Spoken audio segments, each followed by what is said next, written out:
आज सकाळी ना जेवणात काय बनवायचं हे काही मला सुचतच नव्हतं. मग मी म्हटलं की आई, आज जेवणात काय बनवायचं. मग आई म्हणल्या, पिठलं आणि भाकरी बनवतेस का. म्हणजे त्यांच्या तोंडून निघलं आणि माझ्या मनातही तेच होतं की आज मी मे बी पिठलं आणि भाकरी बनवली असते तर किती मजा आली असती. मग काय घेतलं बनवायला. इथे पहिलं कांदा मस्त छान असा म्हणजे जिरं राई टाकून कांदा वगैरे आणि कढीपत्ता टाकून छान असं परतून घेतलं. आता हे तापवायला तेल ठेवलं होतं कढईत, तोपर्यंत मी ना इकडे लसूण मिरची आणि कोथिंबीर याचं छान असं एकदम बारीकही नाही आणि एकदम जाडसरही नाही असं सौम्य असलं मिश्रण वाटून घेतलं. मग त्यालाही तेलामध्ये छान असं परतू दिलं. ते भाजत होतं, त्याला ढवळत माझं ते काम चालूच होतं. आणि मी ना ह्या वाटणामध्येच मीठ टाकलं. सो मग वरतून भाजीत किंवा वरतून पिठल्याच्या वरतून वगैरे टाकायची गरज नाही. आता हे छान झाल्याच्यानंतर मग याच्यामध्ये अर्धा चम्मच हळद टाकली आहे. हळद टाकून मग परत छान असं परतून घेतलं. आणि मग त्याच्यामध्ये ज्याच्यामध्ये वाटण वाटलं होतं सो त्याच्यामध्ये मी पाणी घेतलं आणि ते हिसळून टाकलं. आणि मग अजून जेवढं तुम्हाला हवं आहे तेवढं, म्हणजे मला जितकं हवं होतं तितकं मी परत त्याच्यामध्ये पाणी ॲड केलं आणि एक छान अशी वाफ काढून घेतली. मग नंतर परत अजून थोडंसं वरतून पाणी टाकलं आणि त्याला छान असं उकळी येऊ दिली. आता उकळी आल्याच्या नंतर आता पहिलं मी काय करायची माहिती आहे, बेसन पीठ पूर्ण जे पकोडे किंवा भजे वगैरे बनवतात ना तसं पीठ बनवायची आणि ह्या उकळत्या पाण्यामध्ये सोडून द्यायची.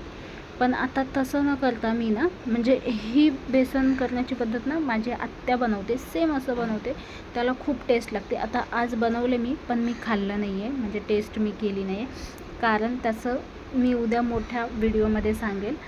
आणि आता तात्पुरतं मी तर टेस्ट नाही केलं, म्हणजे मला फक्त लिक्विडच खायचं आहे. माझ्या तोंडाचा थोडासा प्रॉब्लेम चालू आहे सो त्याच्यामुळे.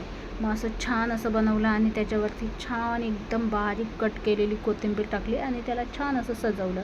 आता सजवून झालंच होतं तोपर्यंत म्हटलं चला याला थोडंसं आणि जोपर्यंत ना पूर्ण कढईला खाली लागत नाही ना तोपर्यंत त्या पिठल्याला टेस्ट येत नाही. सो त्याच्यामुळे मी पूर्ण त्याला खालीपर्यंत लागू देते आणि मग नंतर गॅस वगैरे बंद करून घेतला. आणि मग तोपर्यंत काय इथे लागलीच मशीन भाकरी बनवायला.